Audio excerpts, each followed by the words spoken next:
Buenos días a todas y todos, bienvenidos a Tostando Granizo, este programa en el que mujeres hablamos de política. Les saluda Jimena Ron. Y les saluda Anabel Guerrero, gracias por su sintonía. El año se va terminando, Ani querida, y hay varios temas todavía que charlar, todavía que conversar, ¿no es cierto? Los temas no se agotan en este país.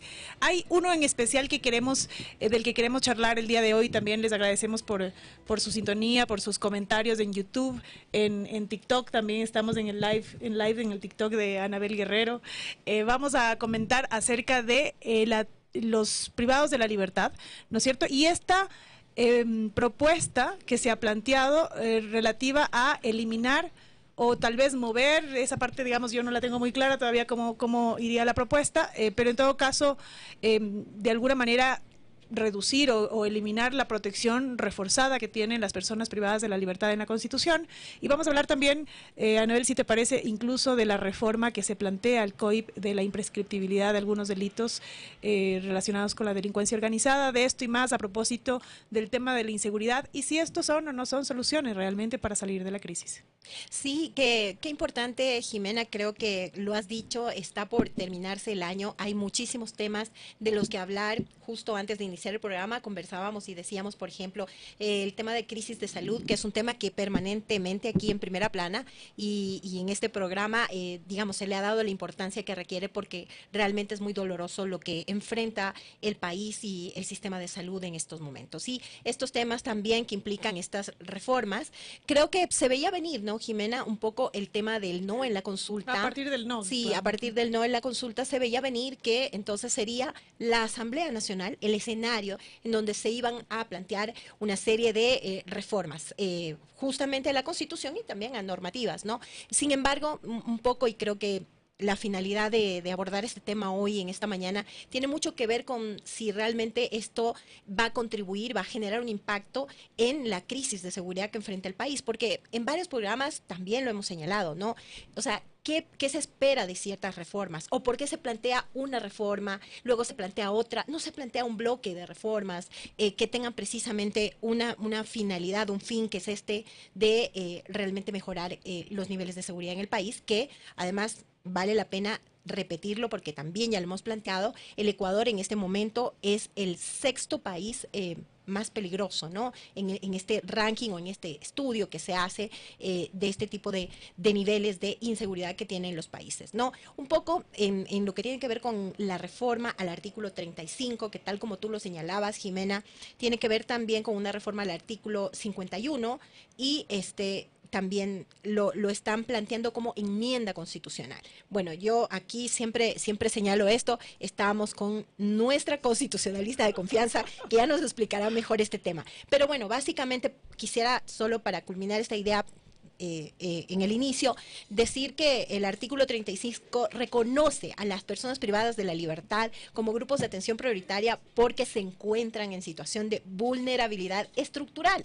¿Por qué? Porque precisamente las personas privadas de la libertad están bajo esta custodia del Estado, porque tienen una autonomía limitada. Ellos no pueden, o mejor dicho, ellos dependen de la administración pública para el acceso a salud, alimentación, integridad personal, contacto familiar y acceso a la justicia. No olvidemos que además las personas privadas de la libertad incluyen, por ejemplo, a mujeres embarazadas, a adultos y adultas mayores. Hay niños que viven en los centros de privación, niños y niñas en los centros de privación de libertad con sus madres. O sea, y hoy, que eso también lo vamos a abordar más adelante, hoy la crisis que vive el sistema de rehabilitación social es realmente dolorosa. Hay un tema de sanidad, hay un tema de enfermedades de desnutrición que realmente corroe esos espacios. En efecto, esta idea que plantea Anabel, que es la de que somos el sexto país, ¿no?, más peligroso del mundo. Y eso evidentemente nos debe de llamar la atención y evidentemente también debe hacer que generemos acciones y medidas para ir de a poco reduciendo esos índices de criminalidad. Yo suelo decir, Anabel, la Constitución no es el problema, es que estamos atacando hacia el lado equivocado. La Constitución no tiene, digamos, mayor impacto o mayor influencia en reducir el índice de criminalidad. Quizás las modificaciones legales sí, me parece que aun cuando creo yo también que no es la solución real, ¿no?, una modificación legal legal, pero quizás modificaciones legales bien apuntadas, bien atinadas, puedan tener un mejor o un mayor efecto con la reducción de la criminalidad, pero la Constitución no. Y hay un poco, solamente para ir aclarando este tema, esta propuesta que se ha planteado de la eliminación de la protección reforzada que tiene la Constitución respecto de las personas privadas de la libertad. Primero aclarar algo que creo que es importante, Anabel, y es que en efecto la Constitución en el artículo 35 establece una protección reforzada a las personas privadas de la libertad, y yo suelo decir que cuando pensamos en personas privadas de la libertad estamos pensando en quien mata, en quien roba, en quien viola, en quien pertenece a un grupo de delincuencia organizada, y no es así, no es así solamente. Cuando la Constitución habla de personas privadas de la libertad, el espectro constitucional es sumamente amplio, es decir, evidentemente están consideradas estas personas, pero también están consideradas las personas privadas de la libertad por otros delitos o por cuestiones que no son delitos, como por ejemplo el deber pensiones alimenticias, ¿no? Esto evidentemente no es un delito y estas personas también están privadas de la libertad y también pueden ser objeto de la protección. Hay algo, un espectro también de la sociedad que se olvidan y son las personas secuestradas. Quien sufre un secuestro es una persona privada de la libertad, en manos de un particular, evidentemente, pero es una persona privada de la libertad. Es una persona que también se puede acoger a esto que nosotros denominamos, o que la Constitución denomina la protección reforzada a partir de la atención prioritaria y especializada. Es decir, hay que salir de esta narrativa errada, equivocada, de que la Constitución protege a los delincuentes. Este artículo no protege a los delincuentes, protege a las personas privadas de la libertad, incluyendo a las personas secuestradas, ¿no? Por eso creo que es inoficioso la modificación. Te escuché, Jime, en un programa que me pareció muy importante. Estaban otros panelistas en este programa. Me gustó mucho escucharte. Incluso hiciste referencia a los 4 niños de las Malvinas. Es correcto. Decías, es correcto. Ellos fueron privados de la libertad en el momento que fueron detenidos arbitrariamente por el ejército. Y otro de los panelistas decía que también son personas que de una u otra forma están privadas de la libertad, quienes están en centros de salud mental. Así es, quienes están en centros de desintoxicación, ¿no es cierto? En todos estos lugares en los que, en cualquier lugar en el que estemos retenidos sin nuestra autorización, ¿no es cierto? Hay una privación ilegítima de la libertad. Por eso es que creo que por ahí hay que empezar, llegó ya Lolo, ya la tenemos con nosotros, por eso hay que empezar señalando que la Constitución pone este panorama amplio, porque además esa es su obligación, esa es su naturaleza, la de generar categorías abiertas. Quien va a aterrizar, Anabel, estas posibilidades de qué es lo que puedes o no puedes hacer con ciertos privados de la libertad, ahí sí, por ejemplo, los privados de la libertad que tal vez cometen delitos graves, es la ley, no es la Constitución. Insisto, una vez más, estamos apuntando hacia el lado incorrecto. Lolo, Hola, querida. chicas, mi querida Noel, mi querida Jiménez. Hola, Es Lolo. un gusto estar aquí en estas últimas semanas del año y ciertamente, a pesar de que son las últimas semanas, como ustedes bien decían, todavía hay mucho de que se empieza a hablar y muchas cosas que se empiezan a hacer y este tema creo que es especialmente preocupante por 2 cosas. Primeramente porque al menos del lado donde yo hablo, el tema de derechos humanos no es un tema menor, no es un tema que se lo debe manejar a la ligera y que se proponga como enmienda algo que tiene un contenido que fundamentalmente toca derechos constitucional y convencionalmente protegidos, implica o que no se está entendiendo la naturaleza, las reformas o los cambios que se quieren hacer, o que simplemente no hay un respeto o una consideración a la importancia de los derechos humanos, no solo en nuestro régimen constitucional, sino también en el ámbito el tema regional y cómo en la región se ha venido regulando este tema desde los estándares del Sistema Interamericano de Derechos Humanos. Yo lo explicaba en otro espacio con respecto a cómo se está manipulando, digamos, el miedo que tiene la población de la inseguridad, que es un miedo obviamente perfectamente fundamentado, ¿no? Pero cómo se está manipulando esto para, de alguna manera, incorporar reformas o modificaciones constitucionales o legales que no se compadecen ni con nuestro orden constitucional ni con el orden convencional. ¿Y qué es esto? O sea, lo que la gente entiende, o lo que se le trata de dar a entender a la gente, me parece a mí equivocadamente, es que la categorización de grupo de atención prioritaria implica una suerte de ventaja, implica una suerte de, no sé, prebendas, favores, no, y alcahuetería, perdónenme la palabra, pero cuando la gente escucha privada de libertad, entiende que se está alcahueteando la delincuencia, y eso no es así. Y es importante que todos los que generosamente nos escuchan cada miércoles sepan que cuando se habla de grupos de atención prioritaria no se está hablando de grupos que tienen una ventaja sobre el resto de personas, ni grupos que tienen más favores del Estado, sino grupos que por su condición de dependencia, en el caso de los privados de la libertad, como tienen tanta dependencia del Estado para comer, para si están enfermos, que los policías les lleven a un hospital, para tener contacto con sus familias, en fin, todos los aspectos de su vida. Entonces, eso los pone en una situación de especial vulnerabilidad que a su vez le impone obligaciones específicas al Estado, no más, pero específicas. Entonces, yo honestamente, cuando se plantea quitarles a las personas privadas de la libertad de su categoría de grupos de atención prioritaria, me hago la pregunta que ustedes hacían al inicio. ¿Para qué? O sea, cuál es el objetivo de hacer esto? Entendiendo de qué se trata un grupo de atención prioritaria como los privados de libertad, yo escucho así y digo, entonces parecería ser que lo que quieren proponer es que a los privados de la libertad se les pueda torturar, que a los privados de la libertad no se les vaya a dar medicina, que los privados de la libertad... Como no se les da, porque no se les da medicina, no se les da. Además que no se les da. Para Pero que se un poco, legitime. o sea, cuando tú les Exacto. quitas de esa categoría, lo que estás diciendo en realidad, en la práctica, es usted lo que ya no tiene que Estado hacer es darles medicina, darles de comer, tenerles en sitios más o menos sanitizados y eso cómo contribuye, me pregunto yo, al decrecimiento de la delincuencia.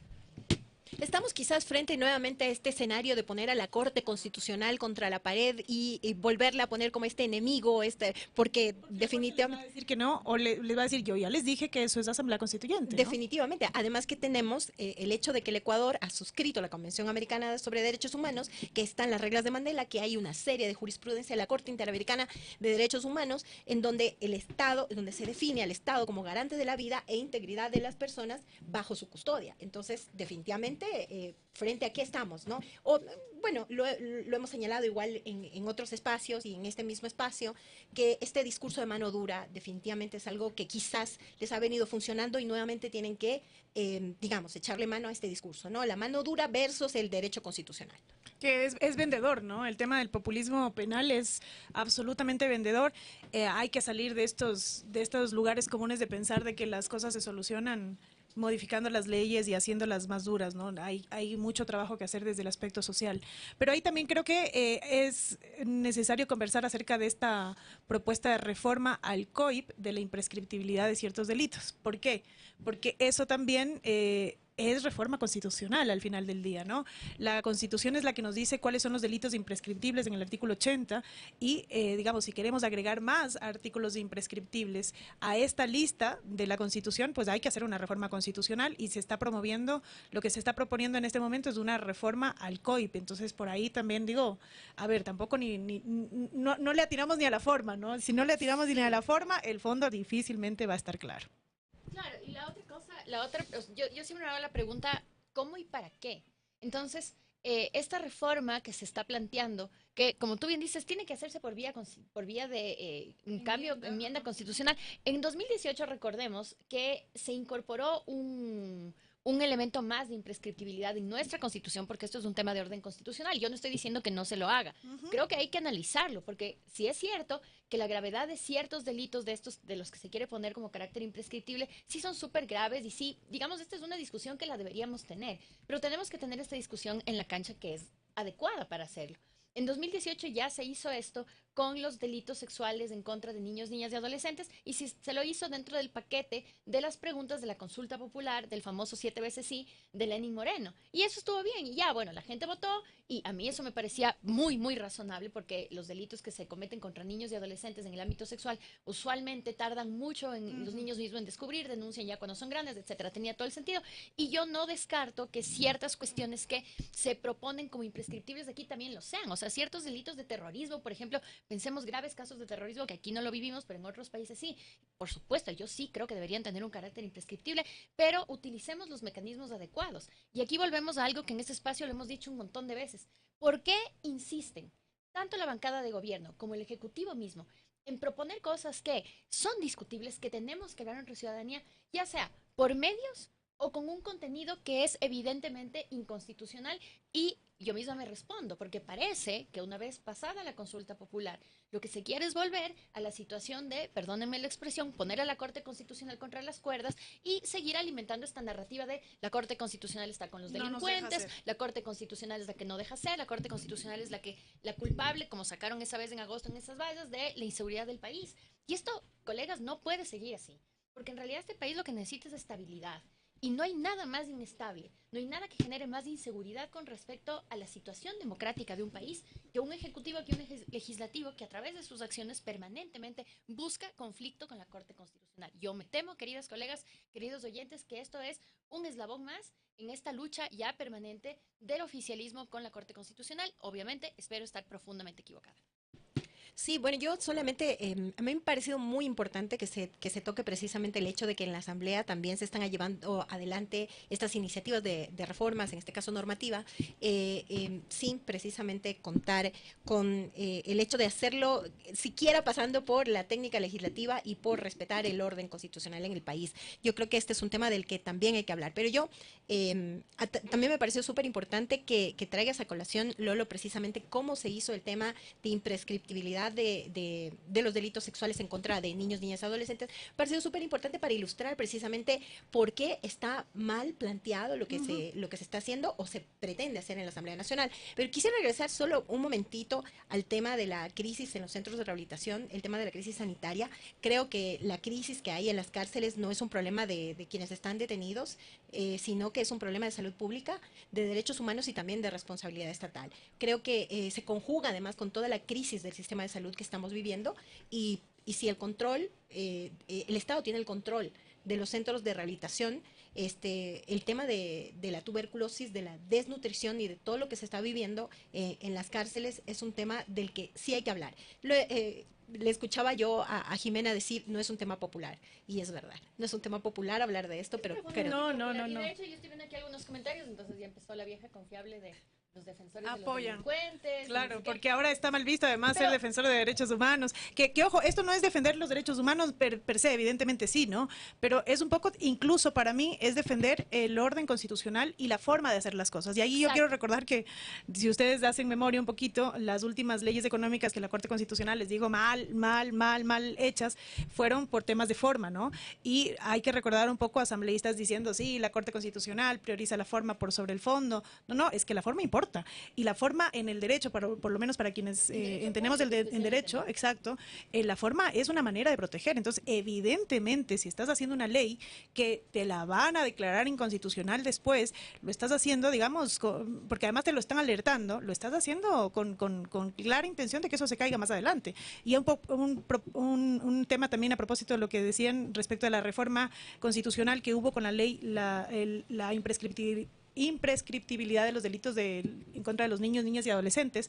Ahí también incluyen la pornografía infantil, ¿no? Se incluye la pornografía infantil que ahora también se está proponiendo. Entonces, llovemos sobre mojado, ¿no? Además. Sí, y yo creo que también es importante, colegas y también las personas que nos escuchan, entender que cuando se habla de la protección de derechos humanos no estamos, yo sé que este es un momento histórico muy, como estoy arando en el mar quizás diciendo esto, pero lo voy a decir hasta el cansancio, porque igual esto es importante, ¿no? La protección de derechos humanos es fundamental para la democracia. Y hoy en el sistema interamericano incluso ya se está hablando de un derecho humano a la democracia, pero son dos cosas simbióticas que necesitan de una a la otra para existir y que tienen un impacto, la correcta satisfacción de los derechos humanos, tiene un impacto directo, no solamente en el fortalecimiento democrático, sino hoy por hoy también en temas de seguridad. Por ejemplo, los casos que la Corte Interamericana ha revisado de masacres carcelarias, son casos de graves violaciones en el contexto del sistema carcelario, son situaciones que ocurren porque el Estado ha dejado desatendida esas cárceles. Entonces, cuando tú tienes cárceles hacinadas, es mucho más probable que las mafias empiecen a aprovechar de la desesperación de otros internos para perpetuarse y para establecer cadenas de mando y establecer negociados ilícitos allá adentro. Es más fácil que se den revueltas, es más fácil que se te escapen si tienes demasiada gente allá adentro y que tú no le puedes tener control. Es más fácil que se te mueran si tú no atiendes. Entonces, cuando hablamos de la seguridad de los privados de la libertad, insisto, no se está diciendo que uno tiene que aplaudirles, que uno tiene que alcahuetearles, que uno tiene que decirles felicitaciones por haber delinquido. El que delinque tiene que ir preso. Ese es el castigo que en la sociedad occidental porque si queremos otra cosa, vámonos a Medio Oriente y que les la piden, si es que eso queremos, ¿no? Si comulgamos con esos valores. En la sociedad occidental, el castigo por delinquir es que se vayan presos. Una vez que la persona está presa, no pierde su carácter de persona, tiene que tener algunas cosas mínimas. Darle de comer, tenle en un sitio aseado, provéele de salud cuando se enferme. No es difícil. No, pero ahora vemos... Pasemos por no utilizar el hambre como castigo. Exacto. Porque hay desnutrición. Sí. Y solo este año, corríjanme si estoy equivocada los que me están escuchando, pero entiendo que hay por lo menos 800 personas privadas de la libertad que han fallecido por, me parece que es tuberculosis. Sí, Entonces son estas totalmente. enfermedades que son fácilmente prevenibles. Entonces, si usted, querido radio escucha, que nos está escuchando esta mañana, cree que los privados de la libertad viven en el castillo de Disney con todos los privilegios y todos los lujos, pues eso no es así, porque el Estado hoy por hoy ya está incumpliendo esa obligación. Pero yo no quiero que esto suene, porque ya veo lo que me están diciendo, yo no quiero que esto suene a Sí. una suerte de apología a nada.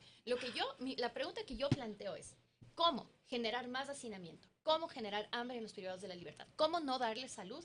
Va a incidir directamente en que no haya delincuencia en las calles, que creo que el objetivo de estas reformas supuestamente es eso, y yo misma me respondo, no veo que hay un hilo conductor, no hay una causa-consecuencia en volver la situación de los privados de la libertad más precaria con lo que pasa afuera. Yo me temo, y espero estar equivocada, que si aquello pasa, si es que se deterioran las condiciones de los privados de la libertad, lo que va a haber afuera es más violencia y no menos. Sí, yo creo que también lo de la cárcel del encuentro es Sí, algo que tampoco totalmente. no lo tenemos claro, ¿no? Totalmente, incluso el hecho de que se defina quién va o quién no va a la cárcel de encuentro respecto de ciertas autoridades, o sea, sin un enfoque técnico en absoluto. Y yo en este punto, sobre el tema que hemos abordado, de cómo están viviendo las personas privadas de la libertad en estos momentos, realmente el tema del hacinamiento, el tema de la desnutrición, el tema de la no atención médica, el tema de la tuberculosis al punto que ha llegado, yo creo que tiene mucho que ver también con esta falta de coordinación y trabajo y de política pública del Estado, ¿no? Exacto. Por ejemplo, ¿qué hace el SNAI? Está coordinando con el Ministerio de Salud Pública estos temas, se está trabajando en estos temas de hacinamiento. ¿Qué pasa con los contratos de alimentación? ¿Hay transparencia en estos contratos? ¿Qué sucede? Porque realmente, e insisto en algo que comentaba respecto de lo que tú señalabas, Lolo, o sea, se está utilizando el hambre quizás como castigo o digamos, las cárceles son lugares donde se encierran a las personas que han cometido delitos y como bien se ha dicho aquí, nadie quiere festejar, ni celebrar, ni aplaudirles en lo absoluto. Estas personas tienen que cumplir con su condena y tienen que recibir un castigo. Y ese castigo es esta pena. Pero si el Estado está bajo el control de estas personas, tampoco pueden ni pueden ser merecedoras de tratos humanos crueles y degradantes, porque hemos suscrito convenios e instrumentos internacionales que determinan que eso no es posible, ¿no? Porque además si se trata de rehabilitar, pues no estamos rehabilitando, estamos convirtiendo esos lugares en un infierno. Claro, Ay, es un moridero finalmente. Al final Moridero. creo que uno de los temas que, a ver, empezamos esta charla diciendo, hay realmente tenemos soluciones o tenemos medidas o tenemos acciones que estén apuntando bien hacia reducir la crisis. Así como lo hemos conversado, me parece que no, pero una que sí que es claro que falta es una política de rehabilitación, como bien lo Y señalaron, de ¿no? prevención. De prevención, sin del duda delito. alguna. Pero claro, porque cuando hablamos de política de seguridad hay que pensar en un tema macro y hay que pensar en un tema mucho más lento, ¿no? El gobierno no puede soplar y hacer botellas y mañana sacarnos de la crisis de seguridad que vivimos, pero tiene que empezar con acciones reales que ataquen el corazón del problema y ahí me parece que estamos fallando, ¿no? No hay política de seguridad o por lo menos no hay una política de seguridad que se entienda, no hay una política de rehabilitación y hay un poco a propósito de la cárcel del encuentro, contarles también que la Asamblea Nacional tiene como una de sus primeras tareas para el año 2026, para enero de 2026, es la fiscalización de la cárcel del encuentro. La Comisión de Seguridad ya planteó eso, a ver cómo va el tema de la construcción, y yo espero que ahí también fiscalicen el tema de la política, ¿no? ¿Quiénes van a ir realmente? ¿Qué es lo que va a pasar con quienes estén allá? Son temas que la ciudadanía en este momento desconoce. Sí, y saliéndonos un poco del tema, la fiscalización en este plano, porque estamos abordando este tema, pero también, o sea, definitivamente creo, y seguramente en próximos programas podemos abordarlo, o sea, hay una deuda de la Asamblea Nacional en temas de fiscalización. Está el tema de Progen, está que hoy está pues en auge por toda esta situación de haber llevado el tema a instancias en Estados Unidos. También está el tema de Hellbirth y un sinnúmero de situaciones que están pasando en el país, pero que realmente creo que no se están fiscalizando a fondo. Perdón por salirme un poquito del Sí. tema central. Y yo solo quiero concluir un minutito con una reflexión. Yo creo que tenemos que elegir qué país queremos ser. O sea, si nosotros decimos que somos un país democrático, que defendemos los valores democráticos, hay dos cosas fundamentales que hay que respetar. El procedimiento para hacer modificaciones constitucionales y legales que implica límites al ejercicio del poder público, y esos límites están en consonancia con lo que es una democracia. La democracia implica que existen límites al poder público. Y lo segundo, si nosotros estamos consintiendo en que queremos ser una democracia, jamás esa democracia puede estar divorciada del respeto irrestricto por los derechos humanos que, nos guste o no nos guste, incluye ciertas condiciones mínimas de dignidad, incluso para las personas privadas de libertad. Queremos ser otra cosa, planteémonos ser otra cosa, pero no nos engañemos y digamos que somos democracia cuando en realidad estamos proponiendo algo más digno quizás de alguna de un califato de Medio Oriente. Discutamos estos temas, el debate siempre ayuda, les agradecemos muchísimo la sintonía, les esperamos los últimos ya programas de Tostando Granizo del año. Se despide de ustedes Jimena Ron. Y se despide de ustedes Anabel Guerrero. Y María Dolores Miño, hasta la próxima semana.